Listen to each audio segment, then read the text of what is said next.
Hello, everyone, and welcome back to The Cut Line, presented by the Hoosier Network. My name is Graham Nash. He is Andrew Hillsman. Andrew, we are back after a long hiatus. How are you doing, my man? I'm great. You know, school's starting back up. We had the Ryder Cup, which is what we're talking about this week. Yep. So this, we had to come back to this episode, but summer ball got the best of us, and we were not able to continue, and well, that's what happens when summer ball exists. You're calling 3 to 4 games a week, and one of your team wins the championship, and the other person's team doesn't. And that's just All right. We get it. We get it. We did make playoffs. Hey, that's good. That's good. No, so it was good summer. We did our best in each of our makeshift setups. But glad to be back. New microphones that we, of course, did not pay for. Thanks, Media School. Yeah.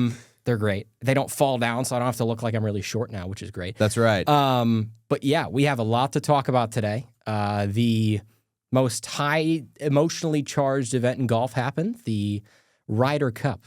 Only once every 2 years, and boy, did it deliver, but in different ways than I think a lot of people thought. Yeah, that's exactly right. And we're going to break down a lot of it for you in case you missed it, or if you just want to hear two guys jabber on about it for that's what's going to happen today. I'll tell you that. Time. Yeah. We don't have much time restriction here, so we can go into this. First thing that we just talked about that we wanted to start with was how easy Keegan Bradley set up this golf course. Yeah. Bethpage Black is known as being one of the toughest tracks in the country. U.S. Open track, known for its thick rough, its incredibly quick greens, and there was none of that in this golf tournament. I don't know if they took down the warning sign that reads, you know what this reads. It says, warning in big red text. The Black course is an extremely difficult course, which we recommend for only highly skilled golfers. Well, I mean, the highly skilled golfers played it. They did, and to Europe's credit, obviously, Europe won the cup in sort of dramatic fashion, but it really shouldn't have been. We'll talk about each day and how it kind of played out, but obviously the Ryder Cup's always fun. But this time, gosh, that European team, I think it just was all about experience for them, and it also doesn't help when the course is set up like that. European golfers, I think, generally are known for being consistent in all sorts of conditions. So to really get to a team like that, I feel like you almost have to get a little crazy and almost put your team at a disadvantage, hoping that it also puts the other team at a disadvantage, and just set up the course as hard as possible. Like, think about like a U.S. Open setup, which this should usually be, and it is usually, but it wasn't. The rough was easy to hit out of for these guys. It was way shorter than I thought it was going to be. Yeah, I agree. And I remember seeing something, I was trying to look it up quickly, but something like the last 10 U.S. Opens were won by Americans. Right. And one of those was Bethpage Black. Exactly. When Brooks Koepka won it. Yeah. So, and what did he win that at? He won that at over par, didn't he?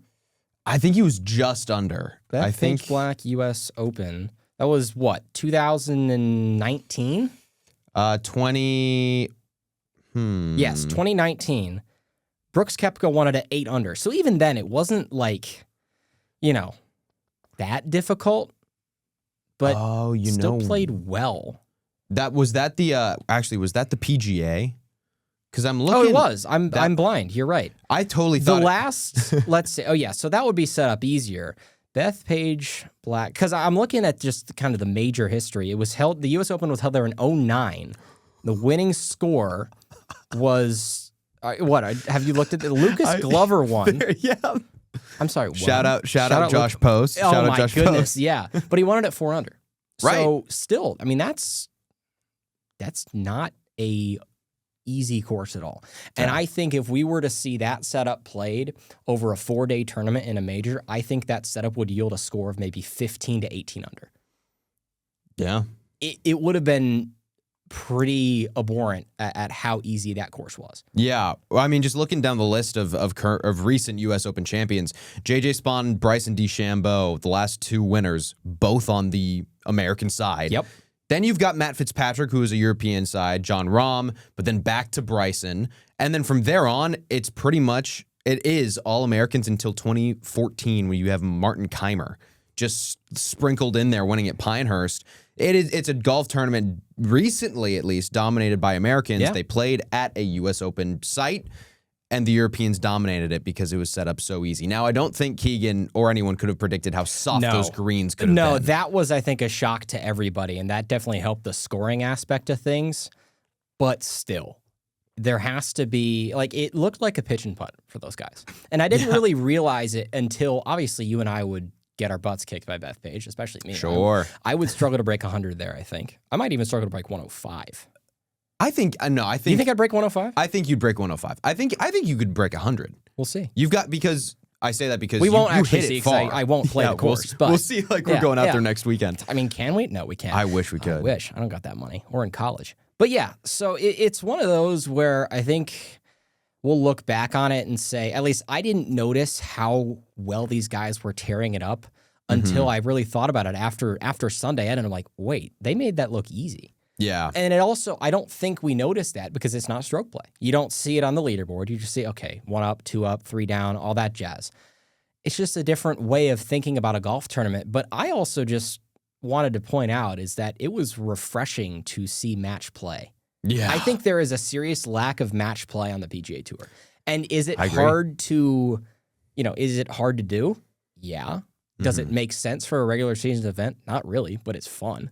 Yeah, I think it's tough too because normal match play, the players wouldn't get this hyped up. Right. Like, it's because it's the Ryder Cup. Yep. We're starting to see it a little bit with TGL, which is going to start back up in January, I think. Yeah. But what is it? The Zurich?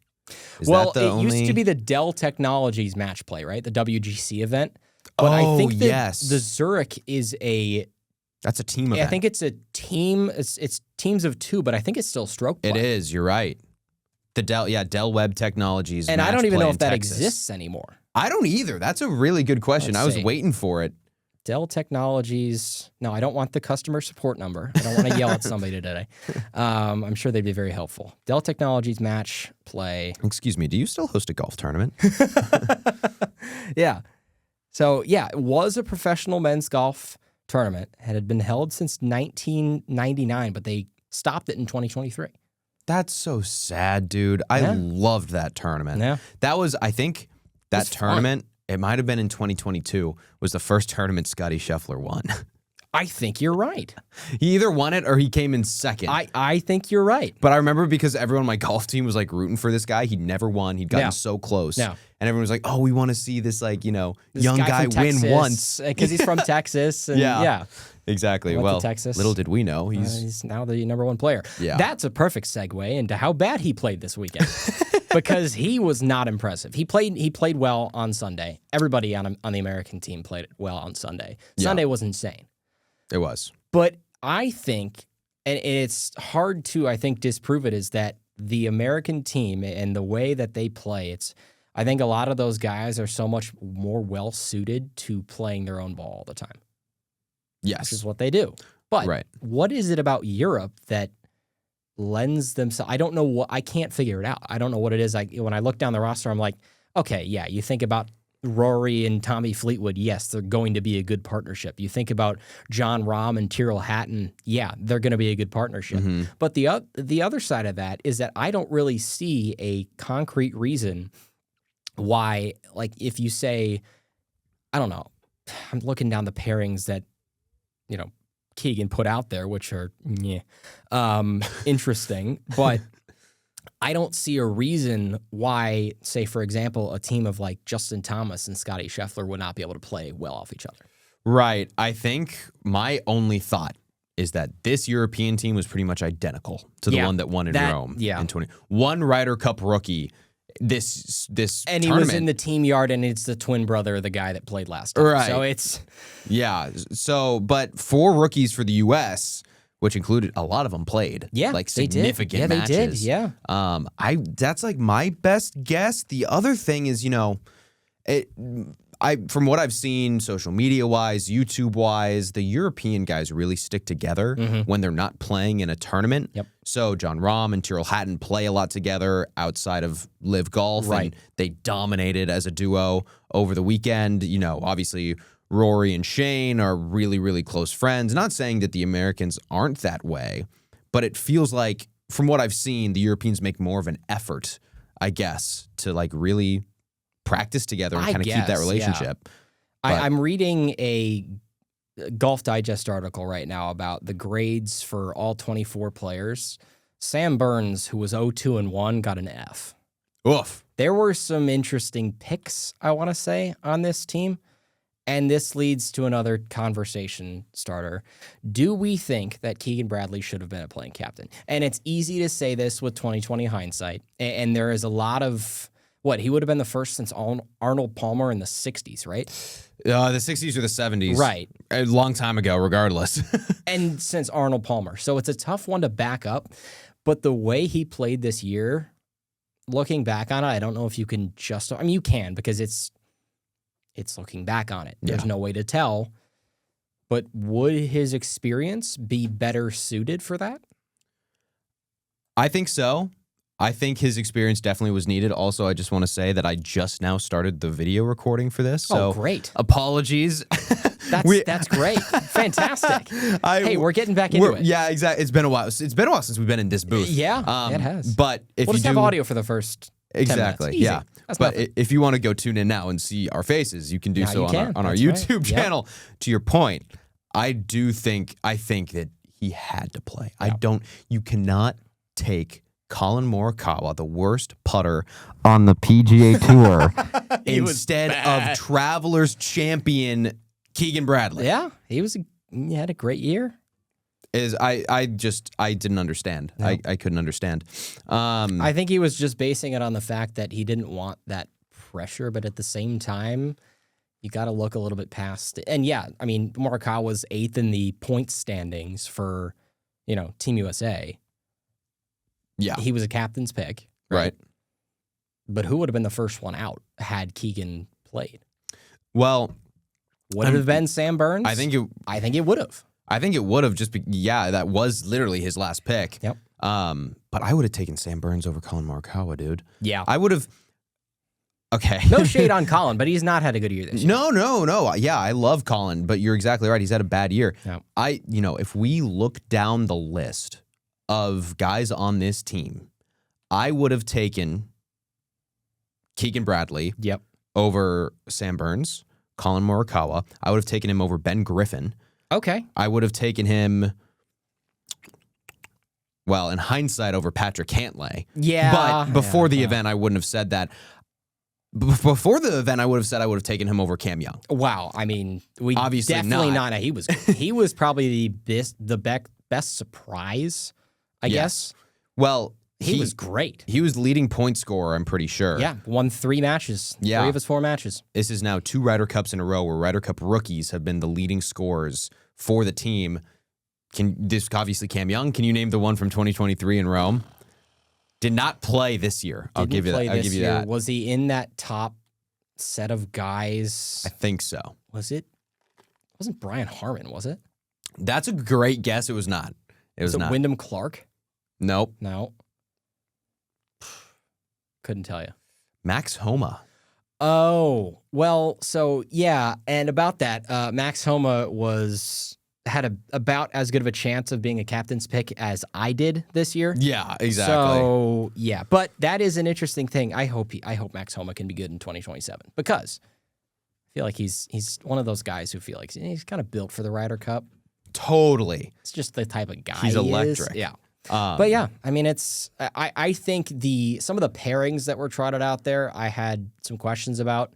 Most notably, the Morikawa and Harris English pairing. Yep. That was trotted out there twice. Yep. And now, granted, Harris English did have to face Rory and Tommy both times. Okay. Yeah. But let's try something else. Yeah, I agree. I don't know. But I agree. That would be my I mean, I don't know what he saw. It was a stat. If someone did the math, and on paper, if you go through Data Golf, I think. Data Golf, yep. If you go through every single combination of player, the worst on either team, the worst duo that you could physically pick is Colin Morikawa and Harris English. How? I don't know, man. I really don't. Oh man! But who the heck else do you put Harris English with? Yeah, he's got an interesting game, man. I would have put him in the afternoon sessions, play his own ball. Yeah. Because You want somebody in those alternate shot matches that is just consistent. Yeah. You don't want the firework player.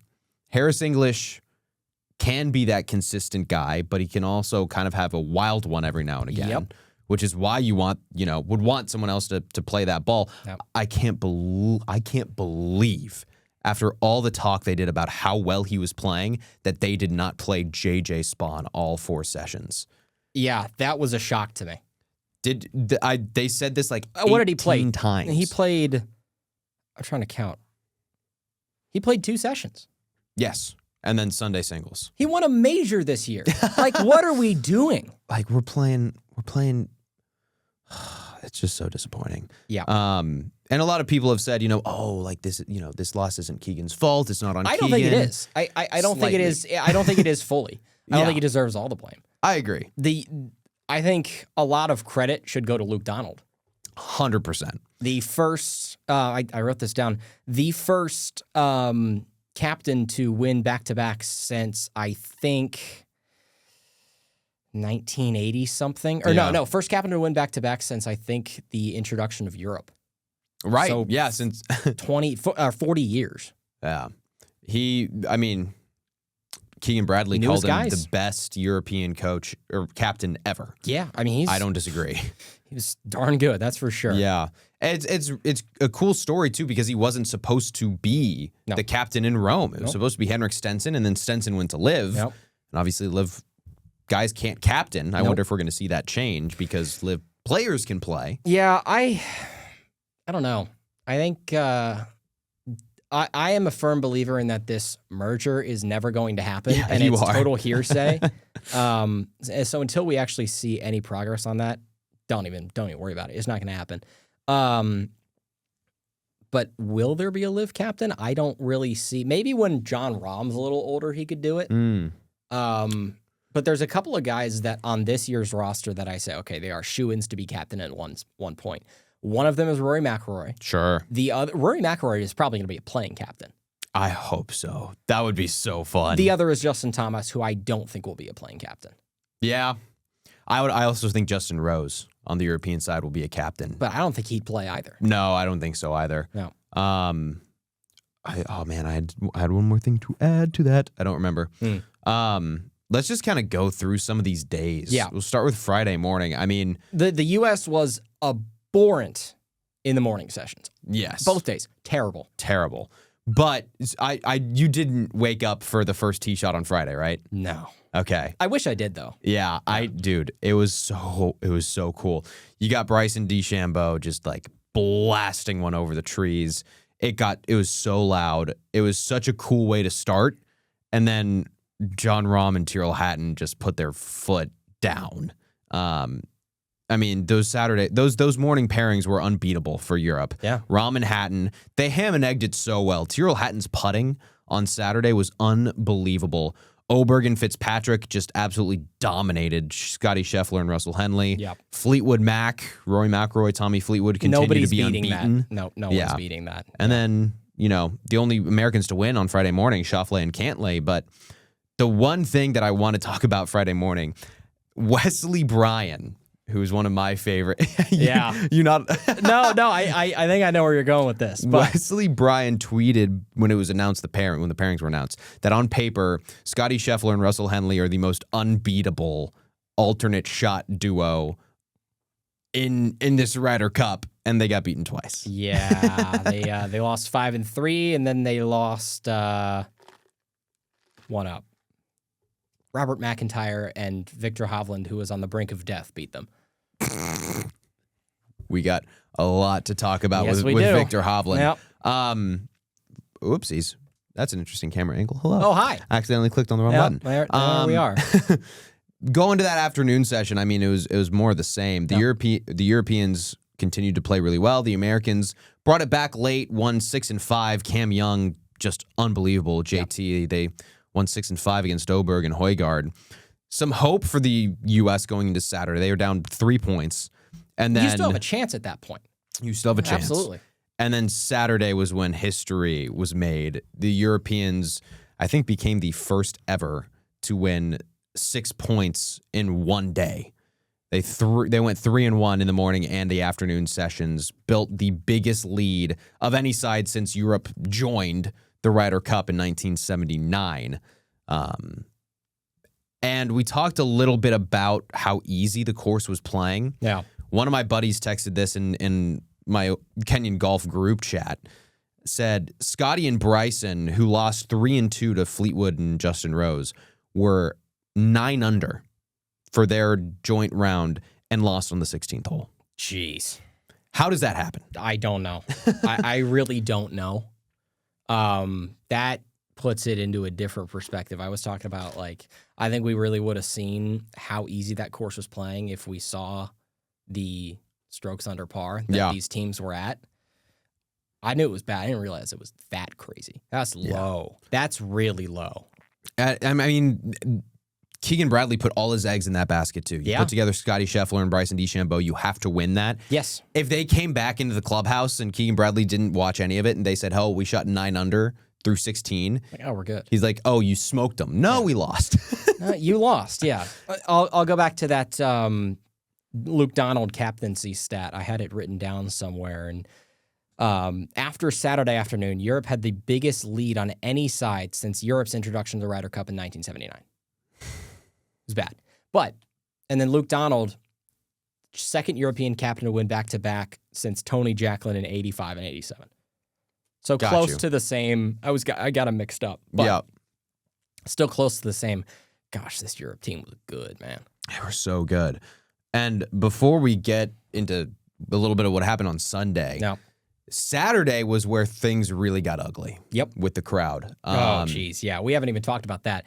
No. Oh, boy. It was bad. It was really, really bad. New York fans are known for being outlandish and crazy, but this was a whole new level. What you said that you've got some things to say about this. What are your thoughts? I think that it is a real disappointment on not even golf fans, but just people. Yes. That we're at a point where we think that's okay. Like, totally I get it. Fire them up. Be excited. I don't care. You can boo and heckle Rory McIlroy and Fleetwood as much as you want.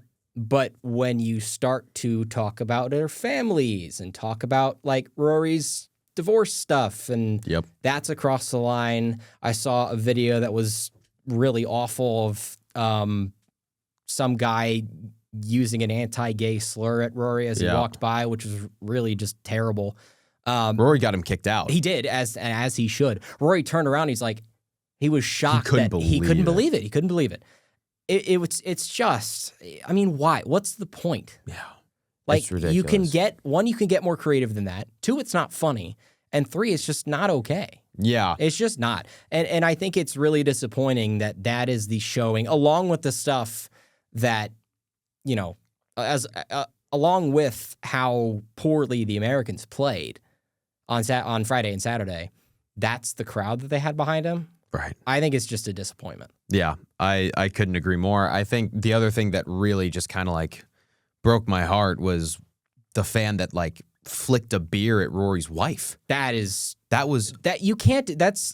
actually illegal. Yeah. Like, that you can't throw stuff at people. Yeah. You just can't.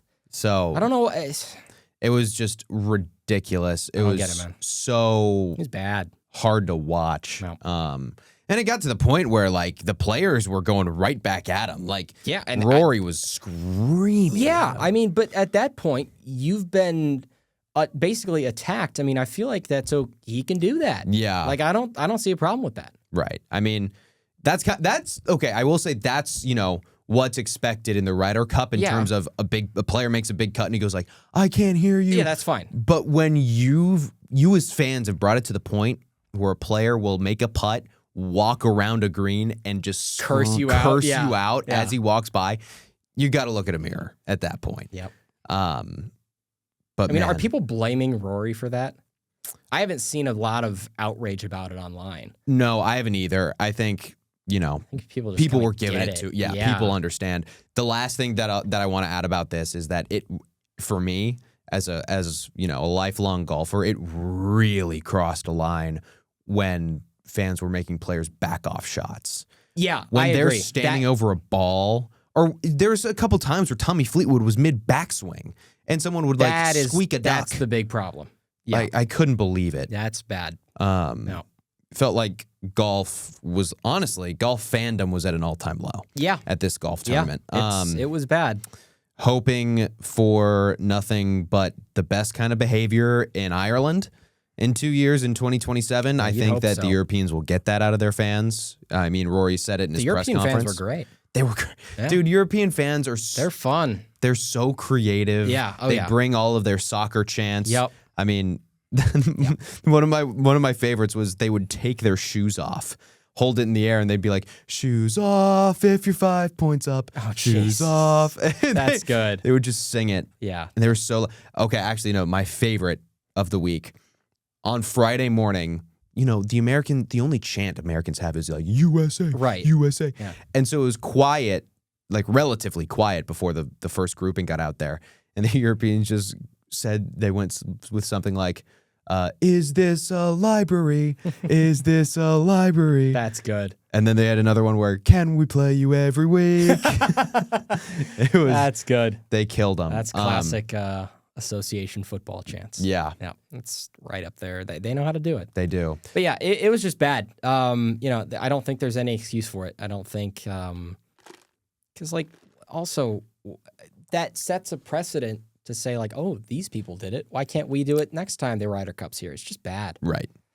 That leads us into Sunday. Yes. Which was a day where the Europeans did not want to play the Americans. No, they did not. Sunday singles, and it began very oddly. Yeah.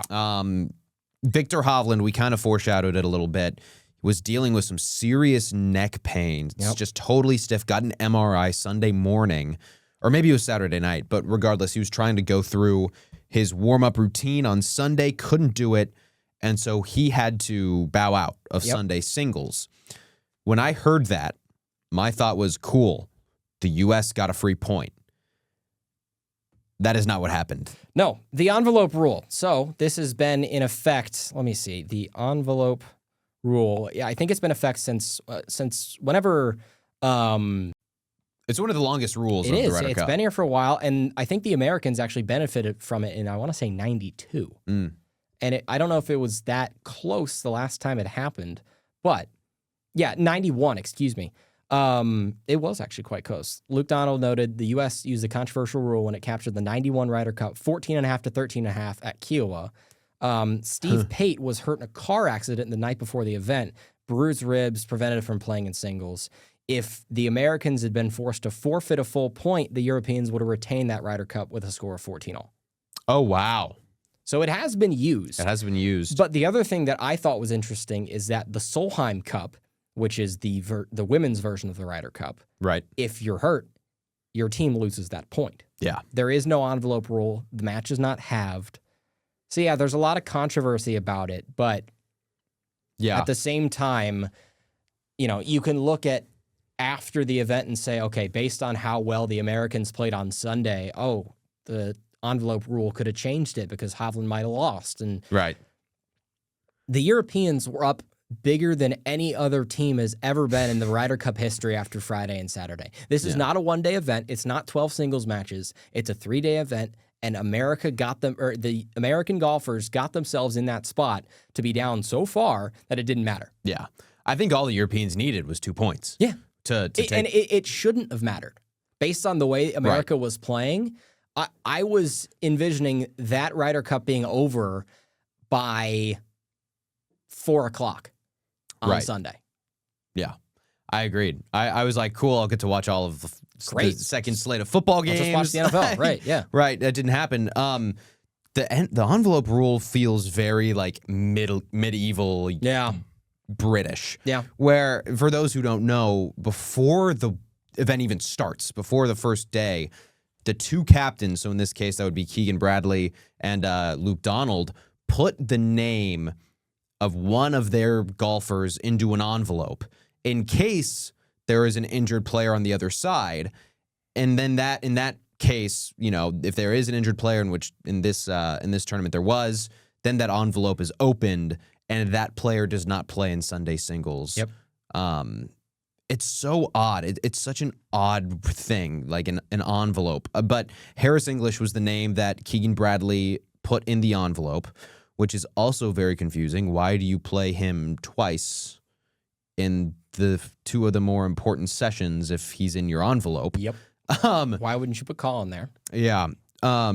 So that's what happened, and the match is halved. So both teams got half of a point.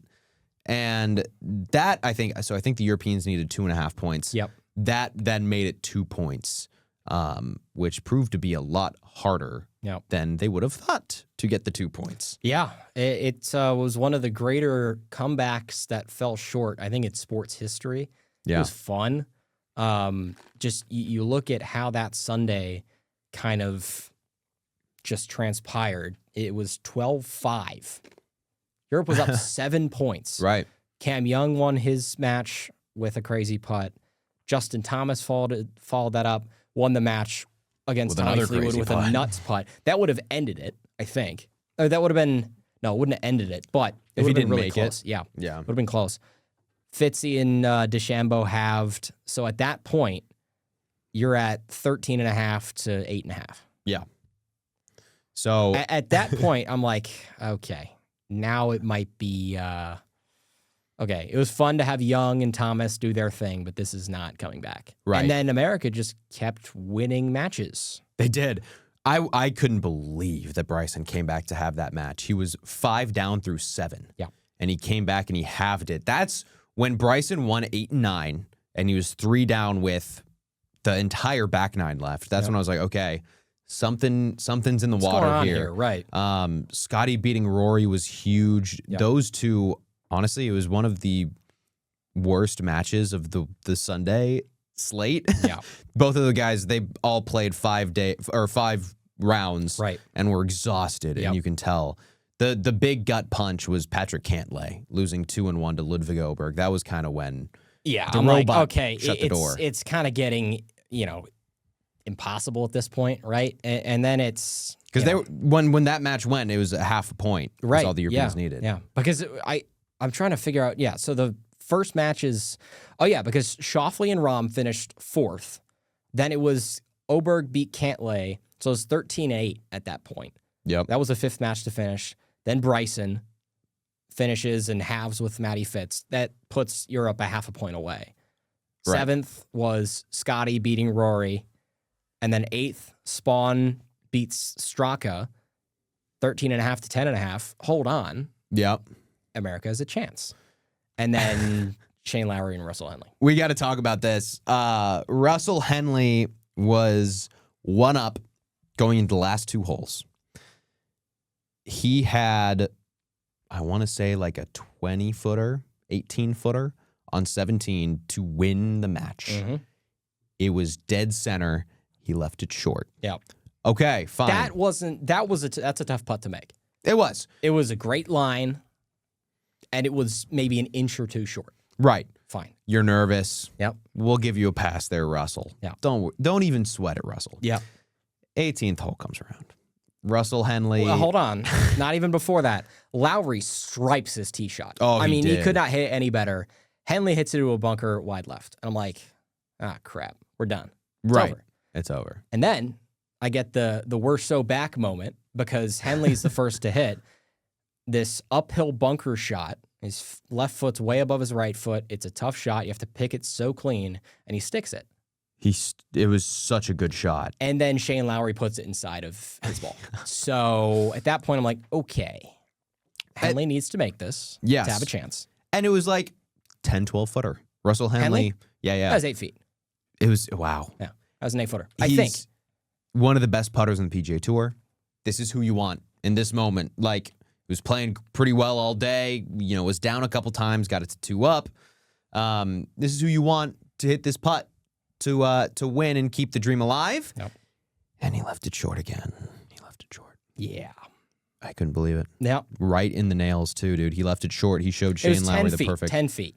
10 Lowry feet. hit it. Lowry hit his to 6, and that's to be expected when Lowry is perfect in the fairway. Like, he has a perfect shot. He's gonna hit it. He's gonna throw a dart. He lipped it in, kind of. Shane Lowry toilet bowled it in. But I think Henley probably left that putt 2 feet short. It was so short. Never had a chance. No. Nope. And then, Ben Griffin won, sure. Colin Morikawa and Tyrrell Hatton tied. Sam Burns and Robbie McIntyre tied. At that point, it's over, though. Right. But to even... The important thing is that those 2 matches, I think, actually won the Ryder Cup rather for the than Europeans. retained it. Right. Right. Which is a big difference. It even is. though it's, Cup doesn't change hands. It's still... Right. Yeah. And the other big thing is for the Europeans is that, getting those last 1.5 points makes it so that even if the envelope rule wasn't a thing, they still would have won. Correct. Yes. So there's no asterisk. It wouldn't have mattered. Right. Right. In the moment, sure. But I think a lot of people are forgetting the fact that this is a 3-day event and the Americans did not come to play on Friday and Saturday. Yeah, I mean, they had fun on Sunday. Yeah, they had a great time. They had all their fun on Sunday. Who cares? You were down 7 points. Yeah. It was one of the worst first 2-day performances I've ever seen in the Ryder Cup. It was bad. Ryder Cup or President's Cup.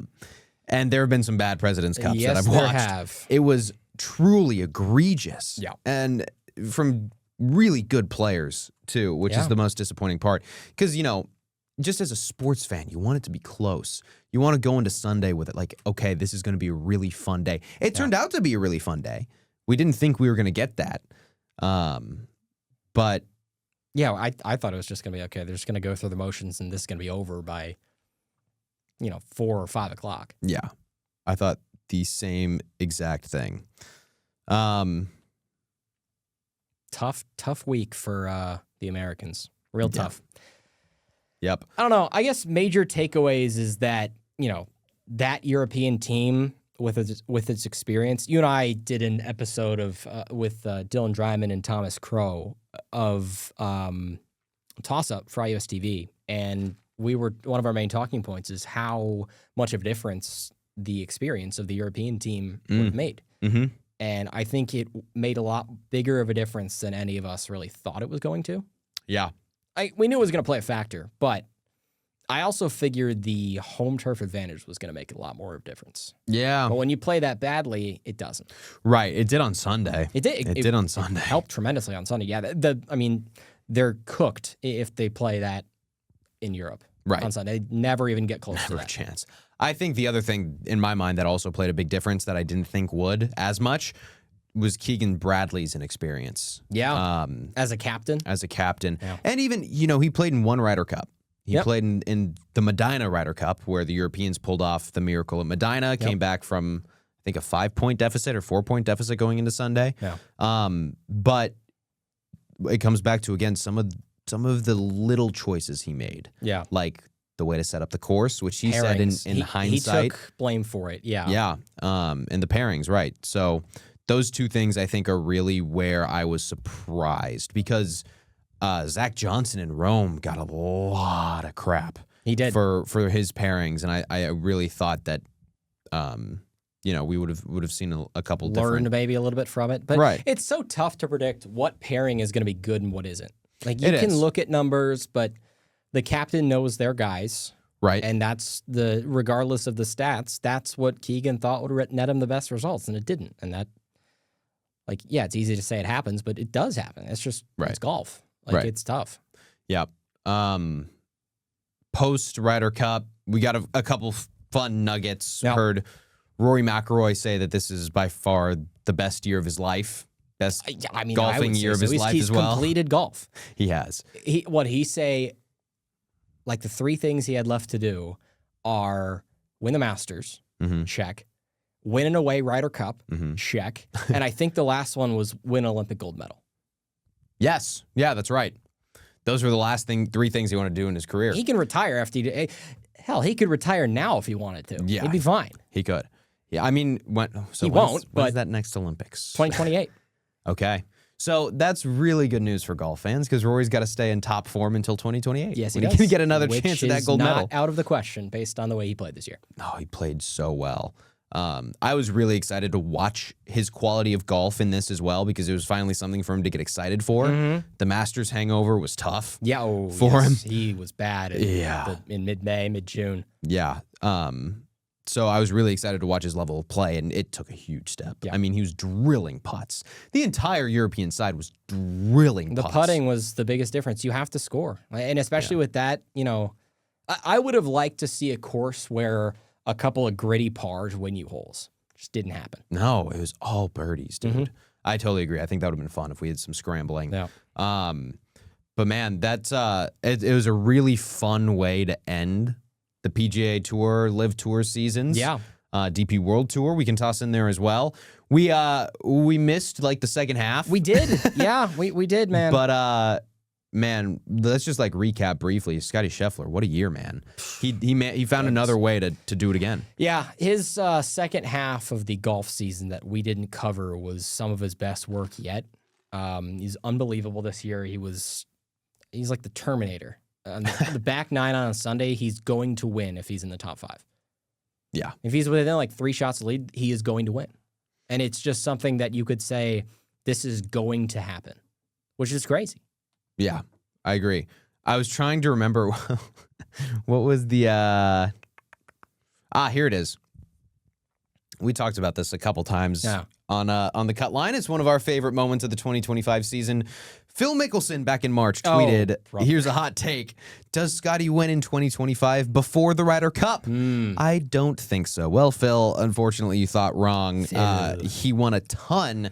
He didn't win the Ryder Cup. Nope. And he went 0 for 4 in his first 4 matches in the first 2 days. Yeah. We already talked about how poorly he did. But, man, he really put together one of the greatest